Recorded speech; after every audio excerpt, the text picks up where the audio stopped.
everyone, welcome back to another consignment update here at Garden Holgate Auction Rooms. We have an auction on the 3rd to the 6th of September. We are right on deadline now, so we're getting the last things in, and today we are trying to avoid Gibson and Fender guitars because we've just had 2 episodes recently that heavily feature those. So we're kind of looking at other interesting guitars. And if you stick around to the end, you will see some artist associated guitars and 2 quite important guitars in their own right as well. So stick around to the end to have a look at those, but let's take a look at what we've got coming up on the 3rd to the 6th of September. Starting out with something special that our previous subscribers may have seen before. So in the last auction, one of our consignment updates, we featured this, and we actually had trouble with the Zemaitis paperwork, which we now think we have resolved. Zemaitis can be very, very complicated, but here we have a Nik Huber Orca 59. So it's a stunning guitar. Look at that really deep blue quilt. Looks like the ocean. I like that deep quilt. Deep quilt. Dilt. The dilt. There we go. New term. And there we go, Orca 59, as you can see on the back. Nik Huber, very expensive guitars, but they are incredibly good quality. This one, of course, has a Brazilian rosewood fretboards, which is why it needs CITES certification to legally sell within the UK. Of course, anything containing Brazilian rosewood should have that certification even sold in the UK. And then obviously export certificates needed if they get sold outside the UK as well. So there we go, with all its papers and its original case. Fantastic thing. And in this Taylor case, we have not a Taylor. We have a 2000 Stefan Sobell acoustic guitar. And Stefan Sobell, a very well-regarded maker in England, and makes just some incredible guitars.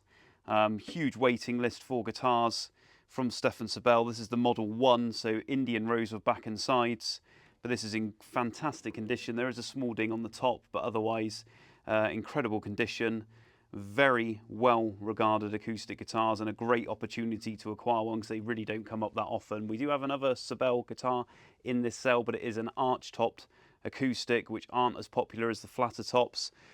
So yeah, this is a very rare opportunity to get a Stefan Sobell guitar without having to wait for one to be made. So in here we have a Cromwell. So we were making the assumption that we'd have a non-Gibson and Fender video, but actually these are by Gibson. So the Cromwell 1930s. This is quite a rare version as it's got the double stripe down the fingerboard. You don't see many of these. But these guitars, they do sound incredible. We're not in tune, so I'm not going to give it a strum. But this one in particular, really nice playing example. You can see it's had some use over the years, as you'd expect for a guitar of this age, 90-year-old guitar now. Lacquer checking, scratches and things, but in good playable condition and a really good sound on this one. And then here we have a high-end modern Martin guitar. You'll see the high-end abalone appointments. So this is a D-41, and it's in fantastic condition, this one. It's got the Indian rosewood back and sides, the spruce top with the abalone inlay to the edges and sound hole, ebony board with the abalone inlays as well, with its original case. Good clean example. Nice guitar. So now we're going to have a look at some Gretsch guitars. So we have a Country Club now from the early 60s, roughly 61, with the added Bigsby there, but in a natural finish. And relatively clean example. It's had some minor work over the years, but there we go. Early 60s Gretsch Country Club. So here we have an early Japanese made Gretsch 6118. So it's an anniversary reissue, and this one is from 1999. So made in Japan, with the sort of smoke green and two-tone green finish, in great condition really.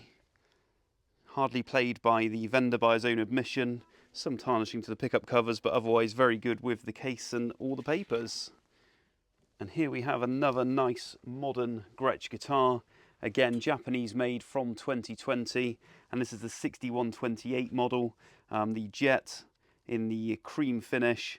So just a good quality, Japanese made, modern Gretsch guitar with its case and papers.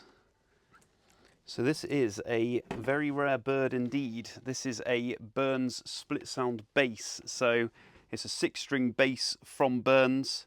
So you've got the Wild Dog, the one that had the best sound on these, the Wild Dog setting. So this is actually currently set up with sort of standard strings, but yeah, I believe there's only about 20 of these made, so a very rare guitar from the 60s. Burns 6-string bass, obviously the knobs have been changed, but it is an incredibly rare guitar if you're a collector of Burns instruments. And here in the Taylor case we do have a Taylor. This is from around 2011. This is the Taylor K14ce and the K4 Koa. It's got this tight grain Koa back and sides. Really nice instrument with the special vine inlay on the ebony board there. And superb guitar. So another acoustic guitar and another rare guitar. So this is from 1970. This is a Zemaitis standard acoustic. So this was, I guess I guess you'd call it the student model. The standard model. The standard model, but known as student. But there we go. So you've got the Zemaitis engraved logo on the head there, the typically shaped head, ebony board, mahogany back and sides. Nice big body, not quite in tune, but even with the old strings you get the idea. And yeah, Zemaitis guitar, acoustic guitar from 1970. So here we have a Paul Reed Smith PRS Mira guitar. So I guess the affordable range of PRS guitars. And there we go, in decent condition. Needs a bit of a clean up on the fretboard, but otherwise good with the case. So in here we have a Taylor electric, and this time a T5, and it is the T5C to be exact, from 2006 with this metallic finish, and it's in fantastic condition as you can see. Basically unmarked with its original case. Now, some of you will be familiar with a song called Windmills of Your Mind, and the artist was Noel Harrison, and this is his guitar. So this is the guitar he extensively used throughout his entire career. It's a Mark Whitebook acoustic, which is an incredibly rare thing in its own right. He kind of retired. I'm led to believe he only made about 70 guitars before retiring many decades ago, but now he is making again. So yeah, this is a very early example from the 70s, and obviously very Martin inspired, but you can see how it's been used extensively by Noel, and sort of a constantly touring musician throughout his life. And it still sounds great. You can the open tuning that he regularly used, and I think it's a really cool thing with cool history, and incredibly rare Mark Whitebook guitars are. So it'll be really interesting to see what happens with this one. We're still researching it as well, but yeah, really nice guitar.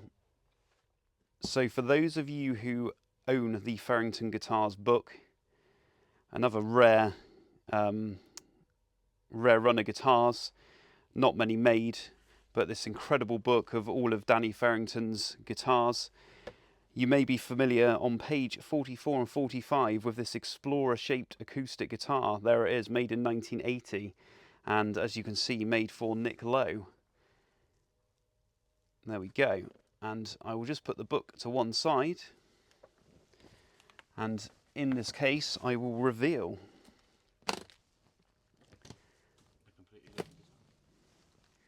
that very guitar. So this is Nick Lowe's 1980 Danny Ferrington guitar. Now, Danny Ferrington guitars are incredibly rare. Most of them were made for artists. Most of them remain with the artists and largely only come onto the market when that artist passed away. Eric Clapton had one. He sold his during through one of his auctions. Johnny Cash had one made. That went to auction once as well. But this one was ordered by Carlene Carter, who was Nick Lowe's then wife, the American musician, American country star. And this was made as a gift for their first wedding anniversary. The story is that Nick Lowe had a small-bodied acoustic guitar made for Danny Ferrington, and when Danny delivered that guitar, Danny and Carlene had the idea, or started talking about making Gibson Explorer type acoustic guitars, and were interested whether it could actually work. So after sort of a year of Nick and Carlene's relationship, she decided to surprise him with a gift and ordered this guitar from Danny Ferrington, and you'll see it's got number 1 on the headstock, indicating the first Explorer type guitar ever made. Now, Carlene Carter does actually own, or she had another Explorer guitar made, but there is a inscription inside on the label, and I will read it. It says, "Built for Nick Lowe with love on first anniversary from Carlene, number 35, August 18th, 1980, and signed by Danny Ferrington, made in California." So as you can see, the maple back and sides there, so good quality woods on this. Is incredibly lightweight as well. You look at this guitar and expect it to be quite heavy, but it's not. It's really finely made with the spruce top, and you can actually see this guitar in various videos. Carlene Carter duetting with Dave Edmunds, and the song is Baby Ride Easy. So you can see this guitar in action. So incredibly rare thing, artist associated, so valuable on 2 fronts. And I mean, I love Explorer guitars, so we all win. So there we go, ladies and gents. As always, let us know in the comments what your favourite guitar was. My pick, I think, really would be that last one we saw, the Danny Ferrington. Huge Explorer fan. I think it's got a cool history, rare guitar, features in the book. It's got a lot going for it as a guitar itself, but also as, I guess, a collector's item. And yeah, really good history with that one. So remember to subscribe to our channel, like this video if of course you did like it, and hit the bell icon for future videos going forward. We're now getting to the end of our consignment updates for this video. I'm sure we'll have a few more, and we'll maybe even do a sale room tour as well. And of course we've got the video demos incoming for some of the choice lots coming up in the sale. So once again, 3rd to the 6th of September for this auction. Thanks for tuning in today, and we'll see you next time.